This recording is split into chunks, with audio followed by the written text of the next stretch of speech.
Hello दोस्तों, स्वागत है आप सभी का आपके अपने YouTube channel white page exam पर। तो दोस्तों आज फिर मैं हाजिर हूँ आपके सामने एक और नई वीडियो के साथ। दोस्तों आज की जो वीडियो होने वाली है दोस्तों, आज हम बात करेंगे साइंस यानी क्लास 10th में दोस्तों साइंस का चैप्टर है दोस्तों, आज हम उसकी बात करेंगे। तो दोस्तों वीडियो शुरू करने से पहले जो चैनल पर नए हो चैनल को ज़रूर सब्सक्राइब कर दे, वीडियो को अपने दोस्तों तक ज़रूर शेयर कर दे। तो दोस्तों शुरू करते हैं हम आज की अपनी वीडियो। तो दोस्तों जैसे आप सभी जानते हैं कि हमारा यानी ये साइंस का चैप्टर है, चैप्टर नंबर 13 है, यानी यूपी बोर्ड परीक्षा 2023। तो दोस्तों आप सभी जानते हैं कि आपकी परीक्षा आपके सिर पर आने वाली है। और दोस्तों मैं आपकी परीक्षा की दृष्टि से जितने भी प्रीवियस ईयर्स में पूछे गए क्वेश्चन है यूपी बोर्ड से रिलेटेड यानी चैप्टर वाइज से रिलेटेड, यानी जिस चैप्टर से जो उनसे महत्वपूर्ण क्वेश्चन बन रहे हैं दोस्तों, मैं उन सभी की एक एक वीडियो लेकर आ रहा हूं। तो दोस्तों ये हमारी क्लास 10th यानी साइंस की वीडियो होगी। तो दोस्तों ये जो हमारा चैप्टर है, चैप्टर नंबर 13 है, विद्युत धारा का चुंबकीय प्रभाव। यानी दोस्तों आप सब इसमें पढ़ेंगे जो विद्युत धारा का चुंबकीय प्रभाव है दोस्तों, बाएं हाथ का नियम, दाएं हाथ का नियम, और दोस्तों यानी डायनोमा जनित्र क्या है, ये सारे पढ़ेंगे दोस्तों इस चैप्टर में। और मैं इस वीडियो के अंदर ही आपको सब चीज़ पढ़ाऊंगा दोस्तों। मोस्ट इंपोर्टेंट क्वेश्चन है 2023 के लिए, नहीं दोस्तों जो 2023 के मोस्ट इंपोर्टेंट क्वेश्चन बन सकते हैं दोस्तों वो ये क्वेश्चन इसमें है। और दोस्तों हाँ मैं बता दूं कि हमारे चैनल पर कक्षा 10 और कक्षा 12 के सभी महत्वपूर्ण विषयों यानी जो कक्षा 10 और कक्षा 12 के सभी विषय हैं उनके सभी महत्वपूर्ण क्वेश्चनों की बहुत बेहतर तरीके से तैयारी कराई जा रही है। चाहे दोस्तों वो हिंदी हो, 10वीं की हो, 12वीं की हो, इंग्लिश हो, मैथ हो, साइंस हो, SST हो, ज्योग्राफी हो, पॉलिटी हो, जो सब कुछ भी हो यानी सबकी तैयारी कराई जा रही है A to Z। तो दोस्तों ये हमारी साइंस की क्लास होगी 2000, और इसलिए 2023 बोर्ड वाले स्टूडेंट जरूर देखें दोस्तों। जो छात्र 2023 में बोर्ड परीक्षा देंगे वो इस वीडियो को जरूर देंगे। तो दोस्तों शुरू करते हैं आज की हम अपनी वीडियो। दोस्तों पहला क्वेश्चन है, यानी पता नहीं कितनी बार पूछा गया है पहला क्वेश्चन भी दोस्तों, एक धारावाही चालक पर एक समान चुंबकीय क्षेत्र के कारण लगने वाले बल का सूत्र लिखिए। एक धारावाही क्या करा दोस्तों, एक धारावाही चालक पर एक समान चुंबकीय क्षेत्र के कारण लगने वाला बल का सूत्र लिखिए। तो दोस्तों यदि किसी B तीव्रता वाले चुंबकीय क्षेत्र में, यानी B है चुंबकीय क्षेत्र यानी B जो है B चुंबकीय क्षेत्र है अधिक तीव्रता वाला में B की दिशा में, यानी B की दिशा में ही थीटा कोण पर स्थित L लंबाई के चालक में धारा I प्रवाहित हो रही है, तो चालक पर कार्य करने वाला बल F बराबर, यानी जो बल होगा वो F न्यूटन होगा। तो दोस्तों जो इसका सूत्र होता है F बराबर IBL साइन थीटा, F बराबर IBL साइन थीटा। दोस्तों इसमें सब चीज़ दे रखी, यदि किसी B तीव्रता वाले बाह्य चुंबकीय क्षेत्र में B की दिशा में थीटा कोण पर स्थित L लंबाई के चालक में धारा I प्रवाहित हो रही है, यानी किसमें L लंबाई है और धारा I प्रवाहित हो रही है, तो चालक पर जो बल कार्य करेगा वो F बराबर I B और L बराबर साइन थीटा, B बराबर साइन थीटा कार्य करेगा। अब दोस्तों देखते हैं इसका अगला क्वेश्चन, किस दिशा में धारावाही चालक पर अधिकतम तथा न्यूनतम बल कार्य करेगा? किस दिशा में धारावाही चालक पर अधिकतम तथा न्यूनतम बल कार्य करेगा? किस दिशा में धारावाही चालक पर अधिकतम तथा न्यूनतम बल कार्य करेगा? जब धारावाही चालक क्षेत्र के लंबवत अर्थात थीटा बराबर 90 है तो चालक पर आरोपित बल अधिकतम होगा। चालक पर आरोपित बल अधिकतम होगा। दोस्तों क्या कह रहा, जब धारावाही चालक क्षेत्र में के लंबवत, जब धारावाही चालक क्षेत्र के लंबवत अर्थात थीटा बराबर 90 है, यानी अगर दोस्तों हम थीटा बराबर 90 रखते हैं, यानी जब धारावाही चालक क्षेत्र के लंबवत अर्थात थीटा बराबर 90 है तो चालक पर आरोपित बल अधिकतम होगा। दोस्तों उसने कही ना किस दशा में धारावाही चालक पर अधिकतम, यानी किस दशा में धारावाही चालक पर अधिकतम तथा न्यूनतम बल कार्य करेगा, यानी अधिकतम कब कार्य करेगा और दोस्तों न्यूनतम ये क्या है ना, न्यूनतम कब कार्य करेगा। तो दोस्तों जब धारावाही चालक के क्षेत्र के लंबवत अर्थात थीटा बराबर 90 है तो चालक पर आरोपित बल अधिकतम होगा। अगर हम थीटा बराबर 90 रखेंगे तो चालक पर अधिकतम बल होगा, जो आरोपित बल होगा वो अधिकतम होगा। और जब धारावाही चालक क्षेत्र की दिशा में अर्थात थीटा बराबर 0 है तो चालक पर आरोपित बल न्यूनतम होगा। चालक पर आरोपित बल न्यूनतम होगा। दोस्तों किसी धारावाही चालक में अधिकतम तथा न्यूनतम बल कार्य करेगा। जब किसी धारावाही चालक के क्षेत्र के लंबवत अर्थात थीटा बराबर 90 रखेंगे तो आरोपित बल अधिकतम होगा। जब धारावाही चालक क्षेत्र की दशा में अर्थात थीटा बराबर 0 है तो चालक पर आरोपित बल न्यूनतम होगा, उस पर आरोपित बल जो होगा न्यूनतम होगा। अब दोस्तों तीसरा क्वेश्चन है कि डायनोमा क्या है? डायनोमा जनित्र क्या है? डायनामो जनित्र एक ऐसा यंत्र है जो एक यांत्रिक ऊर्जा को विद्युत ऊर्जा में बदलता है। यानी डायनामो जनित्र एक ऐसा यंत्र है जो यांत्रिक ऊर्जा को विद्युत ऊर्जा में बदलता है। ये दे रखा ना दोस्तों, आप सभी को दिख रहा होगा डायनामो जनित्र क्या है। डायनामो जनित्र क्या है? डायनामो जनित्र एक ऐसा यंत्र है जो यांत्रिक ऊर्जा को विद्युत ऊर्जा में बदलता है। यांत्रिक ऊर्जा को विद्युत ऊर्जा में बदलता है। दोस्तों आप सभी शादी में तो गए होंगे। दोस्तों जब आप शादी में जाते हैं तो दोस्तों शादी में जाने के बाद में वहाँ जब शाम के समय में दोस्तों लाइट वाइट की व्यवस्था के लिए एक क्या आता है, एक जनरेटर आता है। क्या दोस्तों? जनरेटर आता है दोस्तों, जनरेटर। तो दोस्तों जब वो जनरेटर जोर जोर से यानी जब स्टार्ट हो जाता है तो दोस्तों वो क्या उत्पन्न करता है दोस्तों? वो करता है बिजली उत्पन्न। क्या? बिजली उत्पन्न। और दोस्तों हम बिजली को ही क्या कहते हैं? विद्युत धारा। क्या कहते हैं? विद्युत कहते हैं। तो दोस्तों ये कह रहा है डायनामो जनित्र एक ऐसा यंत्र है जो यांत्रिक। तो दोस्तों जब ये जनरेटर है तो यार दोस्तों ये इसमें यांत्रिक ऊर्जा होती है। जब ये जोर जोर से घूमता है ना दोस्तों, इसमें कौन सी? इसमें यांत्रिक ऊर्जा उत्पन्न होती है। यांत्रिक ऊर्जा को विद्युत ऊर्जा में बदल देता है। तो दोस्तों यांत्रिक ऊर्जा हो जाएगी ना, उसे विद्युत ऊर्जा में कन्वर्ट कर देगा। उसे यांत्रिक ऊर्जा की जैसे वो जोर जोर घूमेगा ना दोस्तों, फिर उसे यांत्रिक ऊर्जा को किस में? विद्युत ऊर्जा में बदल देता है। यांत्रिक ऊर्जा को विद्युत ऊर्जा में बदल देता है। यानी ध्यान रखना, जो जनरेटर है ना, डायनामो जनरेटर एक ऐसा यंत्र है जो विद्युत ऊर्जा को यांत्रिक ऊर्जा को विद्युत ऊर्जा में बदल देता है। दोस्तों अब देखते हैं अगला क्वेश्चन क्या कह रहा है। दोस्तों कह रहा है विद्युत चुंबकीय प्रेरण से क्या तात्पर्य है? विद्युत चुंबकीय प्रेरण से क्या तात्पर्य है? चुंबकीय फ्लक्स परिवर्तन के कारण विद्युत वाहक बल के प्रेरित होने की घटना को विद्युत चुंबकीय प्रेरण कहते हैं। यानी दोस्तों चुंबकीय फ्लक्स परिवर्तन के कारण, ध्यान रखना, चुंबकीय फ्लक्स परिवर्तन के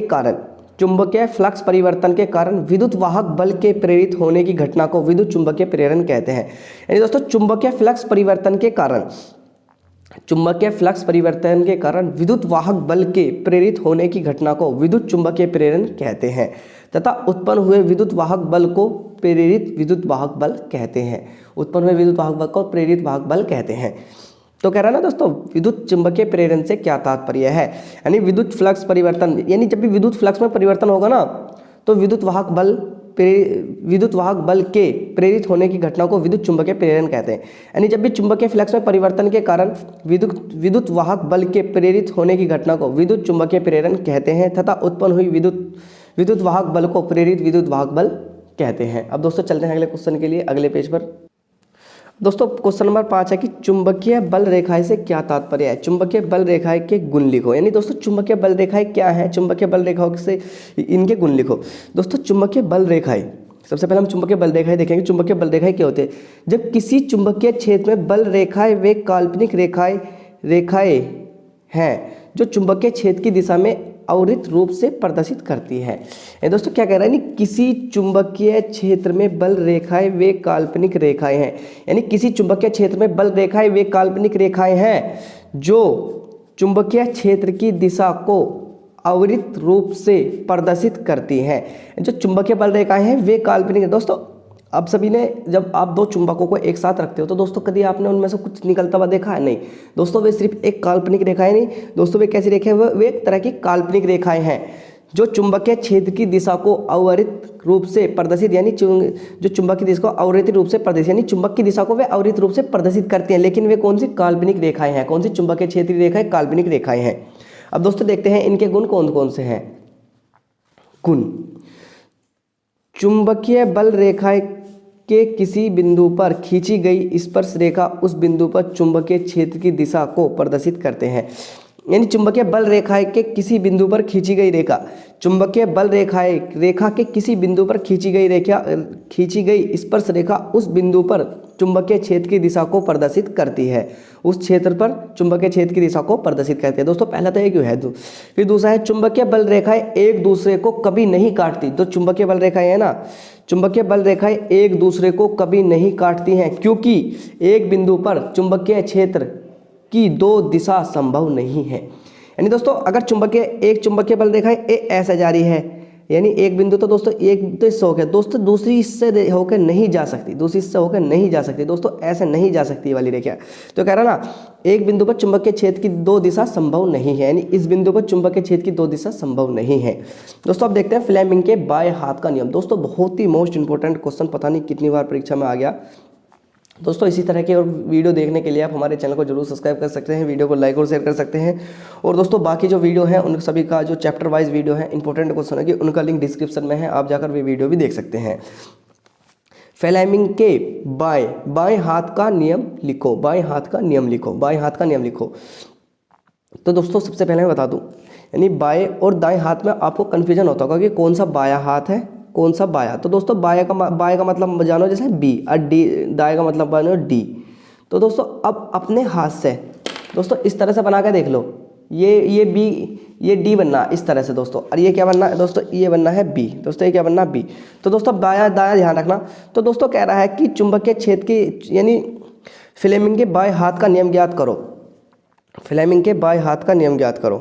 तो दोस्तों फ्लेमिंग के बाएं हाथ का नियम क्या हुआ है, सबसे पहले मैं आपको बता दूं कि चुंबकीय क्षेत्र में स्थित धारावाही चालक पर लगने वाला बल की दिशा फ्लेमिंग के बाएं हाथ के नियम द्वारा ही ज्ञात की जा सकती है। यानी चुंबकीय क्षेत्र में स्थित धारावाही चालक पर लगने वाले बल की दिशा फ्लेमिंग के बाएं हाथ के नियम द्वारा ही ज्ञात की जा सकती है। अब देखते हैं बाएं हाथ का नियम क्या है। दोस्तों इसमें यदि हम अपने बाएं हाथ का अंगूठा तथा उसके पास वाली उंगलियों को इस प्रकार फैलाएं कि तीनों परस्पर लंबवत हो। दोस्तों देखो इस तरह से, दोस्तों इस तरह से, यानी ये वाला ऐसा रहना चाहिए, ये वाला ऐसा रहना चाहिए। ये अंगूठा हमारा ऐसा है दोस्तों, ये ऐसा है, और दोस्तों ये ऐसा है, ये ऐसा। अभी एक बार और समझेंगे दोस्तों, इस तरह से हमारा हाथ रहना चाहिए। यानी दोस्तों ये जो दिशा है ये अलग रहनी चाहिए दोस्तों, ये अंगूठा अलग रहना चाहिए, और दोस्तों ये जो है ना ये उंगली ये दूसरी दिशा की ओर होनी चाहिए। इस तरह से दूसरी दिशा की ओर होनी चाहिए, इस तरह से ध्यान रखना। इस तरह से आप बनाइए और मैं अभी आपको समझाता हूँ इसके बारे में। दोस्तों देखेंगे, यदि हम अपने बाएं हाथ का अंगूठा, यानी दोस्तों किसका, जो अंगूठा ऊपर की तरफ होता है ना, तथा उसके पास वाली दोनों उंगलियों को इस प्रकार, यानी उस प्रकार के फैलाए कि तीनों परस्पर लंबवत हो, यानी लंबवत हो। जब हम अंगूठे के पास वाली उंगली, दोस्तों अंगूठे के पास वाली उंगली, दोस्तों जैसे अंगूठा है ना, तो अंगूठे के पास वाली उंगली, इसे कह रहा अंगूठे के पास वाली उंगली चुंबकीय क्षेत्र बी की दिशा को, यानी दोस्तों ये वाली जो उंगली है ना, ये वाली उंगली किसे प्रदर्शित करेगी, चुंबकीय क्षेत्र बी को प्रदर्शित करेगी, चुंबकीय क्षेत्र बी को प्रदर्शित करेगी। तथा दूसरी उंगली विद्युत धारा आई, दोस्तों ये जो उंगली है ना, ये विद्युत धारा आई को प्रदर्शित करेगी, ये विद्युत धारा आई को प्रदर्शित करेगी। तथा अंगूठा चालक पर लगने वाले बल F को प्रदर्शित करेगा। तो दोस्तों जो ये है ना, ये किसे, ये दोस्तों ये करेगा F को प्रदर्शित, ये करेगा F को प्रदर्शित, ये करेगा किसको दोस्तों, ये करेगा F को प्रदर्शित, ये कर रहा F को प्रदर्शित की दिशा, F की दिशा बताएगा। तो दोस्तों यदि हम अपने बाएं हाथ का अंगूठा तथा उसके पास वाली दोनों उंगलियों को इस प्रकार फैलाएं कि तीनों परस्पर लंबवत हो, यदि हम अंगूठे के पास वाली उंगली को चुंबकीय क्षेत्र बी की दिशा में तथा दूसरी उंगली विद्युत धारा आई की दिशा को प्रदर्शित करें, तो उसका चालक पर लगने वाले बल F की दिशा को प्रदर्शित करेगा। दोस्तों इसका चित्र आप हमारी स्क्रीन पर भी देख सकते हैं, दिख रहा होगा। यानी यदि हम अपने बाएं हाथ का अंगूठा तथा उसके पास वाली दोनों उंगलियों को इस प्रकार फैलाएं कि तीनों परस्पर लंबवत हो, तीनों को लंबवत रखना दोस्तों। यदि मैं अंगूठे के पास वाली उंगली चुंबकीय क्षेत्र बी की दिशा को, दोस्तों ये वाली उंगली देखो, ये बी, चुंबकीय क्षेत्र बी की दिशा को, दोस्तों इस तरह से चुंबकीय क्षेत्र बी की दिशा को, यदि हम अंगूठे के पास वाली उंगली चुंबकीय क्षेत्र बी की दिशा को तथा दूसरी उंगली विद्युत धारा आई की दिशा को प्रदर्शित करें, तो अंगूठा चालक पर लगने वाले बल F की दिशा को बताएगा, F की दिशा को बताएगा। अब दोस्तों इसमें यानी ये क्वेश्चन है कि प्रेरित धारा की दिशा कैसे ज्ञात की जाती है। नहीं दोस्तों, अगर हमें प्रेरित धारा की दिशा ज्ञात करनी है तो दोस्तों कैसे की जाती है, प्रेरित धारा की दिशा कैसे ज्ञात की जाती है, इसे फ्लेमिंग के दाएं हाथ का नियम, दोस्तों पहले तो फ्लेमिंग का बाएं हाथ का नियम था, अब प्रेरित धारा की दिशा फ्लेमिंग के दाएं हाथ से ज्ञात की जाती है। यानी प्रेरित धारा की दिशा फ्लेमिंग के दाएं हाथ के नियम से ज्ञात की जाती है। यानी दोस्तों पहले तो हमने इस वाले हाथ से ज्ञात करी है दोस्तों, अब हमें इस वाले हाथ से ज्ञात करनी पड़ेगी, इस वाले हाथ से। दाएं का मतलब यानी दोस्तों हमें राइट का मतलब अपने सीधे हाथ से ज्ञात करनी होगी। फ्लेमिंग के दाएं हाथ का नियम, यदि किसी हाथ का अंगूठा उसके पास की उंगली तथा मध्य उंगली को परस्पर एक दूसरे के लंबवत फैलाए। अब बताए ना, यदि हम उंगली को फैलाए इस प्रकार रखे कि तर्जनी उंगली चुंबकीय क्षेत्र की दिशा में तथा अंगूठा चालक की गति की दिशा में, तो मध्यमा उंगली चालक की दिशा बताएगी। मध्यमा उंगली यानी दोस्तों जो बीच की उंगली है वो किसकी दिशा बताएगी, वो दोस्तों बीच की उंगली चालक की दिशा बताएगी। दोस्तों इस तरह से ये इस तरह से कह रहा दोस्तों, इस तरह से, यानी हमने इन तीनों को बिल्कुल सेम टू सेम ऐसे रखा जैसा उस पर रखा था ना दोस्तों, ऐसा आगे करके। तो दोस्तों इसने बताया, इसमें देखिए कह रहा है यदि हम दाएं हाथ का अंगूठा इस प्रकार रखेंगे तो मध्यमा उंगली की परस्पर एक दूसरे को लंबा दूर फैलाकर इस प्रकार रखेगी, तर्जनी उंगली चुंबकीय क्षेत्र की दिशा को। ये दोस्तों अब जो इसमें जो ये वाली उंगली है ना दोस्तों, ये वाली उंगली ये चुंबकीय क्षेत्र बी की दिशा को, किसे चुंबकीय क्षेत्र बी की दिशा को दिखाएगी, बी की दिशा को तथा अंगूठा चालक की गति को। दोस्तों जो अंगूठा है ना, ये अंगूठा किसे ये दिखाएगा दोस्तों, गति को, यानी कैसे अंगूठा दिखाएगा दोस्तों, गति को दिखाएगा। और दोस्तों इसके बाद में जो ये है दिशा में मध्य उंगली चालक की दिशा को बताएगी। और जो दोस्तों मध्यमा उंगली, दोस्तों मध्यमा उंगली का मतलब दोस्तों ये वाली उंगली, जो दोस्तों ये वाली उंगली जो है ना, ये वाली उंगली है दोस्तों, ये किसे, ये चालक की दिशा को बताएगा, किसे, चालक की दिशा को बताएगा। अब दोस्तों अगला क्वेश्चन है, यानी ये है दोस्तों बहुत ही मोस्ट इंपोर्टेंट क्वेश्चन, जो पता नहीं कितनी बार आपकी परीक्षा में पूछा गया है कि विद्युत मोटर का नामांकित आरेख खींचे और इसका सिद्धांत तथा क्रियाविधि स्पष्ट करो। तो दोस्तों सबसे पहले विद्युत मोटर एक ऐसा साधन है जो विद्युत ऊर्जा को यांत्रिक ऊर्जा में बदलता है। यानी विद्युत मोटर एक ऐसा साधन है जो विद्युत ऊर्जा को यांत्रिक ऊर्जा में बदलता है। यानी दोस्तों आपने देखा, यानी विद्युत मोटर एक ऐसा यंत्र है, ऐसा साधन है जो विद्युत ऊर्जा को यांत्रिक ऊर्जा में बदलता है। यानी दोस्तों जो वो होता है ना, आपने आटा पीसने वाली चक्की देखी होगी दोस्तों, उस पर जो मोटर रखा होता है वो किससे घूमता है दोस्तों, वो विद्युत यानी बिजली से घूमेगा। और दोस्तों वो यानी जो भी बिजली से घूमता है तो दोस्तों वह एक यांत्रिक ऊर्जा उत्पन्न करता है। और यांत्रिक ऊर्जा कौन सी होगी, यांत्रिक ऊर्जा है जो चक्की वाली, यानी जो चक्की को घुमा रहा है। यानी दोस्तों चक्की को घुमाता नहीं दोस्तों, वो कौन सा मोटर है, यानी विद्युत मोटर एक ऐसा मोटर है, साधन है जो विद्युत ऊर्जा को, यानी वो बिजली से तो चल रहा दोस्तों, किससे, बिजली से चल रहा, और उसे बिजली को में यांत्रिक ऊर्जा में बदलता है। बिजली को क्या करता है, बिजली को यांत्रिक ऊर्जा में बदलता है। विद्युत मोटर है दोस्तों, और बहुत सारे, जैसे पानी का मोटर है दोस्तों, जो आपके घर में पानी के लिए लगा रहता है दोस्तों, वो मोटर चलेगा बिजली से, लेकिन जब वो तेज घूमेगा तो दोस्तों पानी ठावेगा। तो दोस्तों वह विद्युत ऊर्जा को यांत्रिक ऊर्जा में बदल रहा है। और जनित्र ऐसा है जो यांत्रिक ऊर्जा को विद्युत ऊर्जा में बदलता है।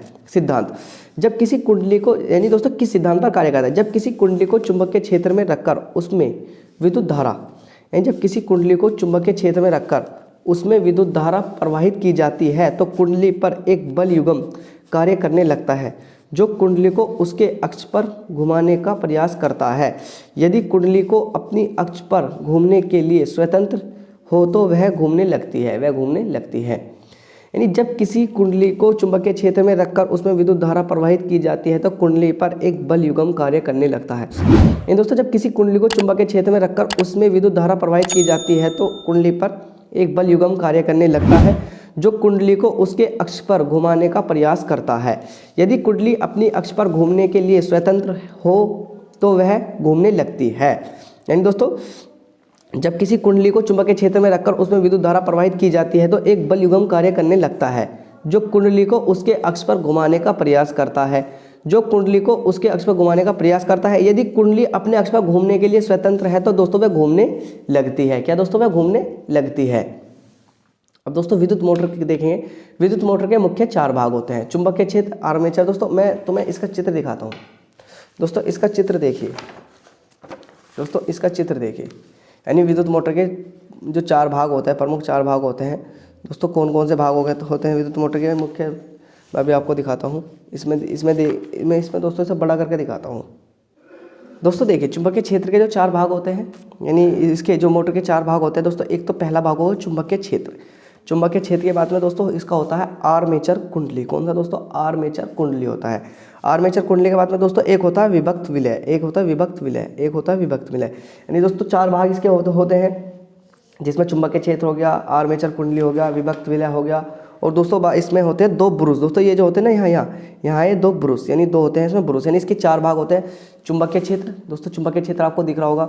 चुंबकीय क्षेत्र में आर्मेचर कुंडली के बाद में विभक्त विलय और ब्रुश, यानी इसके 4 भाग होते हैं। दोस्तों यहाँ देखिए, यानी एक भाग जो है चुंबकीय क्षेत्र है, दूसरा भाग है दोस्तों आर्मेचर कुंडली है, तीसरा भाग है विभक्त विलय है, और चौथा भाग जो है दोस्तों ब्रुश है। कौन सा, चौथा भाग जो है दोस्तों ये ब्रुश है। चौथा भाग इसका ब्रुश है। अब दोस्तों इससे रिलेटेड जो सवाल बनते हैं मैं उन्हें करवाऊंगा। अब दोस्तों विद्युत मोटर के 4 भाग होते हैं। अब सबसे पहले बात है चुंबकीय क्षेत्र। दोस्तों चुंबकीय क्षेत्र आपको दिख रहे होंगे, देखो ये चुंबकीय क्षेत्र N और S 2 चुंबकीय क्षेत्र है। तो दोस्तों यह एक शक्तिशाली स्थायी चुंबक होता है जिसके ध्रुवखंड N व S है। तो दोस्तों इसमें दिखा रखा ना, यह एक शक्तिशाली चुंबकीय क्षेत्र है जिसके 2 ध्रुवखंड N व S है। एन वे एस, इसके दो ध्रुव यानी वे हैं, ध्रुवखंड है। अब आर्मेचर कुंडली, दोस्तों आर्मेचर कुंडली कौन सी, दोस्तों आर्मेचर कुंडली ये वाली होती है, ये आर्मेचर कुंडली होती है, इसमें दिखा रखा ना आर्मेचर कुंडली। तो दोस्तों आर्मेचर कुंडली होती है कौन सी, यह तांबे के तार की अनेक फेरों वाली एक आयताकार कुंडली ABCD होती है, यानी तांबे के अनेक तारों वाली एक आयताकार कुंडली ABCD होती है, जो कच्चे लोहे के क्रोड पर तांबे के तार के फेरे लपेटकर बनाई जाती है। यह चुंबकीय ध्रुव NS के बीच घूमती है। दोस्तों यह तांबे के तार की एक अनेक फेरों वाली आयताकार कुंडली ABCD होती है, जो कच्चे लोहे के क्रोड पर तांबे के तारों के फेरों को लपेटकर बनाई जाती है। यह चुंबकीय ध्रुव NS के बीच घूमती है। दोस्तों ये ना, यह अनेक फेरों वाली यानी ABCD यानी एक होती है जो चुंबकीय ध्रुव N व S के बीच में घूमती है। दोस्तों N ये रहा और S के बीच में घूमती है ये आर्मेचर कुंडली। इसके बाद में दोस्तों विभक्त विलय, ये दो अर्धवृत्ताकार वलय अथवा दो खंडों में विभक्त वलय के रूप में होते हैं। आर्मेचर कुंडली के सिर इन दो अलग अलग यानी पहले दोस्तों मैं दिखा दूं कि विभक्त विलय कौन से होते हैं। दोस्तों विभक्त विलय ये विभक्त विलय है, क्या ये विभक्त विलय है। दोस्तों विभक्त विलय यानी L और M दो इसमें विभक्त विलय होते हैं। विभक्त विलय L और M होते हैं, विभक्त विलय L और M होते हैं। तो दोस्तों देखेंगे, यानी इसमें दे रखा विभक्त विलय, ये दो अर्धवृत्ताकार वलय अथवा दो खंडों में विभक्त एक वलय के रूप में होते हैं। यानी दो अर्धवृत्ताकार वलय अथवा दो खंडों के रूप में विभक्त विलय के रूप में होते हैं। आर्मेचर की कुंडली के सिरे इन दो अलग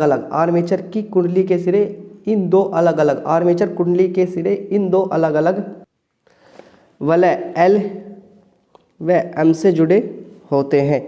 ये वलय आर्मेचर की धुराधंड से जुड़े होते हैं, यानी वलय L व M जुड़े होते हैं, ये वलय आर्मेचर की धुराधंड से जुड़े होते हैं। दोस्तों ये ना, ये जो है नी वलय दोस्तों L और M ये आर्मेचर की दोस्तों इससे जुड़ रहे हैं, यानी कुंडली यानी आर्मेचर की दोस्तों ये आर्मेचर की धुराधंड से जुड़े होते हैं। अब दोस्तों इसमें देखते हैं जो अंतिम पॉइंट होता है ब्रूस यानी दोस्तों ये रखा ना, इसमें ब्रूस जो होता है ये ब्रूस यानी इसमें ब्रूस है दोस्तों, ये ब्रश। तो दोस्तों इन्हें देखते हैं। ब्रूस विभक्त विलय L व M कार्बन धातु की बनी दो पत्तियां B1 में B2 को स्पर्श करते हैं, इन्हें ब्रूस कहते हैं। यानी B1 में B2 को स्पर्श करते हैं, इन्हें ब्रूस कहते हैं। यानी जो विभक्त विलय है, विभक्त विलय L व M कार्बन धातु की बनी दो पत्तियां B1 में B2 को स्पर्श करते हैं। कार्बन की धातु की पत्तियों को B1 में B2 को स्पर्श करते हैं। इन ब्रूसों का संबंध दो संयोजक पेचों से करके इनके बीच एक बैटरी लगा देते हैं। इनके बीच में एक बैटरी लगा देते हैं।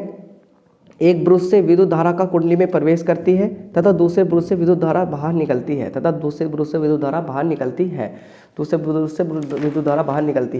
दोस्तों इसमें आप देख रहे हैं ना, ये बैटरी यानी प्लस माइनस करके इसमें एक बैटरी लगी हुई है। दोस्तों इसमें बैटरी लगा देते हैं, इसे एक बार और देखिए। यानी विभक्त विलय L व M कार्बन धातु की बनी दो पत्तियां B1 में B2 को स्पर्श करते हैं, इन्हें ब्रूस कहते हैं। इन्हें क्या कहते हैं? ब्रूस कहते हैं। इन ब्रूसों का संबंध दो संयोजक पेचों से करके इनके बीच एक बैटरी लगा देते हैं। क्या दोस्तों, इनके बीच में क्या लगा देंगे? एक बैटरी लगा देते हैं। एक ब्रूस से विद्युत धारा कुंडली में प्रवेश करती है, यानी एक ब्रूस से तो विद्युत धारा कुंडली में आएगी तथा दूसरे ब्रूस से विद्युत धारा बाहर निकलती है। दूसरी ब्रूस से विद्युत धारा कहाँ जाएगी? दूसरे ब्रूस से विद्युत धारा बाहर जाएगी। अब दोस्तों इसकी क्रियाविधि देखते हैं। कार्यविधि क्या है? जब बैटरी से कुंडली में विद्युत धारा प्रवाहित करते हैं तो फ्लेमिंग के बाएं हाथ के नियम से कुंडली की भुजाओं AB तथा CD पर बराबर परंतु विपरीत दिशा में दो बल कार्य करने लगते हैं। ये दोनों बल एक बल युग्म बनाते हैं। ये दोस्तों जब भी बैट कुंडली में विद्युत धारा प्रवाहित करेंगे तो फ्लेमिंग के बाएं, दोस्तों बाएं यानी बाएं का मतलब दोस्तों उल्टे हाथ के नियम के अनुसार कुंडली की भुजाओं AB और CD पर बराबर परंतु विपरीत दिशा में बल लगने लगता है। ये दोनों बल एक बल युग्म बनाते हैं। दोनों बल युग्म बनाते हैं जिसके कारण कुंडली वामावर्त वामावर्त दोस्तों, वामावर्त क्या होता है? वामावर्त होता है दोस्तों एंटी क्लॉकवाइज। दोस्तों आपकी घड़ी है, घड़ी यानी आपके घर में घड़ी होगी दोस्तों, घड़ी यहाँ होगा 12, यहाँ होगा 3, यहाँ होगा 6, यहाँ होगा 9। तो दोस्तों घड़ी इस तरह से तो घूमती होगी, इस तरह से तो जाएगी दोस्तों, घड़ी इस तरह से तो जाएगी। लेकिन वामावर्त का अर्थ है दोस्तों घड़ी यानी इसमें ऐसे घूमेगा, घड़ी के विपरीत दिशा की ओर, इसमें ऐसा घूमेगा यानी घड़ी की उल्टी दिशा, यानी जो जब जिसके कारण कुंडली वामावर्त यानी एंटी क्लॉकवाइज दिशा में घूमने लगती है। कुंडली के साथ उसके सिरों पर लगे विभक्त विलय के भाग भी घूमने लगते हैं। बैटरी का धन ध्रुव बाएं ब्रुश से व ऋण ध्रुव दाएं ब्रुश से कुंडली को जुड़ा रहता है, अतः कुंडली उसी दिशा में घूमती रहती है, अतः कुंडली उसी दिशा में घूमती रहती है। वो कह रहा दोस्तों जिसके कारण कुंडली को वामावर्त एंटी क्लॉकवाइज दिशा में घुमाने लगते हैं। कुंडली के साथ उसके सिरों पर लगने वाला विभक्त वलय के भाग भी घूमने लगते हैं, यानी जो विभक्त वलय के भाग भी घूमने लगते हैं। बैटरी का धन ध्रुव बाएं ब्रुश से, जो बैटरी का धन ध्रुव होगा दोस्तों कौन से? बाएं दोस्तों, यहाँ देखिए दोस्तों ये बाया हाथ है दोस्तों, बाएं तरफ की बैटरी का जो धन ध्रुव होगा, धन का मतलब दोस्तों जो प्लस वाला होगा, वो जो प्लस वाला होगा दोस्तों वो बाएं ब्रुश से व ऋण ध्रुव दाएं ब्रुश की कुंडली से जुड़ा रहता है, ऋण ध्रुव जुड़ा रहता है, अतः कुंडली उसी दिशा में घूमती रहती है, अतः कुंडली उसी दिशा में घूमती रहती है। तो दोस्तों ये थी इसकी क्रियाविधि। तो दोस्तों आई होप कि आपको ये वीडियो अच्छी लगी होगी। दोस्तों अगर आपको इस वीडियो से थोड़ी सी भी जानकारी हुई हो तो दोस्तों आप इस चैनल को सब्सक्राइब, वीडियो को लाइक और अपने दोस्तों तक शेयर कर सकते हैं। और दोस्तों एक प्यारा सा कमेंट बॉक्स में ज़रूर टाइप करना कि आपको ये सभी वीडियो बहुत यानी कैसी लग रही है दोस्तों, और आपको किस टॉपिक पर वीडियो चाहिए दोस्तों, आप उसे भी कमेंट करके बता सकते हैं। तो दोस्तों मिलते हैं अगली वीडियो में, तब तक के लिए थैंक्स फॉर वॉचिंग।